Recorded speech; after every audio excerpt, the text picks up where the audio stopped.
Aujourd'hui,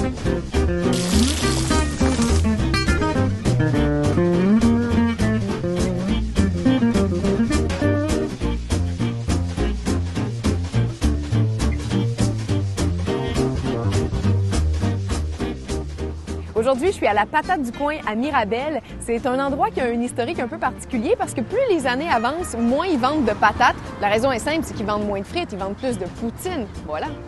J'ai bâti ça fait 20 ans.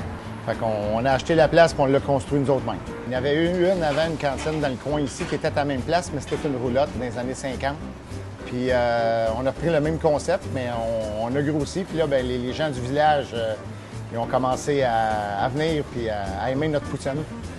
Fait que, au fil du temps, bien, la clientèle, elle a grossi, puis on s'est fait connaître. La patate frite est achetée aux 50 livres. C'est nous autres qui l'épluchent. C'est un fermier qui nous la livre directement de ses terres. C'est une jumbo rouge sucrée. On ne prend pas de l'huile, on prend de la shortening, de la graisse 100% graisse en cubes. Puis ça fait une patate qui est plus croustillante. Notre fromage, il provient de la fromagerie Boivin du Lac-Saint-Jean. Avant, on prenait Mirabel, mais ils ont cancellé la production Mirabel. Fait qu'on la prend à cette heure du Lac-Saint-Jean. Fait qu'elle est frais tous les matins. Oui, il fait coucou. C'est justement pour ça qu'on cherche un fromage qui est à base de lait et non à base de poudre. Fait que, puis la fromagerie Boivin, bien, il est à base de lait. Fait que, il n'y a pas de poudre dedans, fait qu'il n'est pas granuleux. La sauce, elle vient d'ici, de la région, à Saint-Antoine. C'est la sauce Beaucoq. Elle est en poudre. Nous autres, on fait juste la faire chauffer puis la diluer avec de l'eau. Fait que c'est un produit qui est local de notre coin. Elle est énorme. Énorme. Ils ont beaucoup de formats ici, ils en ont 5. D'habitude, c'est 3, des fois, c'est 4, mais 5, c'est assez rare. Moi, par contre, vous savez, je déteste manger mes poutines dans des plats en styromousse, donc ça m'a obligée à prendre une grosse poutine dans l'assiette métallique. C'est pas que je voulais là, avoir une grosse, mais ça m'a obligée. Sa pomme de terre, elle est vraiment super bonne. C'est une pomme de terre rouge, elle est supposée d'être assez sucrée. Elle l'est pas tant que ça, elle a un bon équilibre.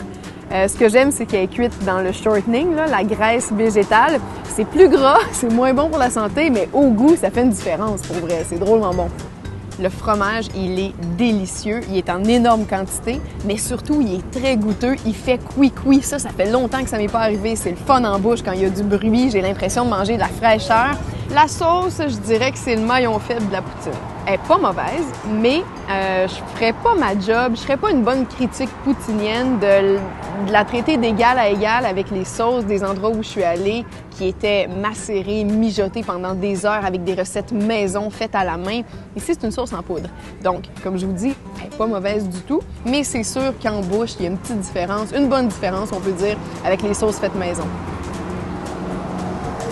En conclusion, c'est une bonne poutine, elle est très généreuse, je suis pas capable de la finir puis il me reste beaucoup de fromage à la fin, donc ça c'est bon signe, c'est une belle qualité. La répartition et la quantité des ingrédients aussi est excellente. Il me reste de la sauce à la fin, mais pas trop, ça c'était vraiment parfait. Le fromage et les frites, c'est numéro 1, j'ai rien à redire, impeccable. Le seul petit bémol, c'est la sauce. J'aurais donné une meilleure note si ça avait été une sauce maison, mais quand même, je donne une note très respectable de 8 sur 10. Je vais être capable de la finir finalement. Je vais me forcer un peu.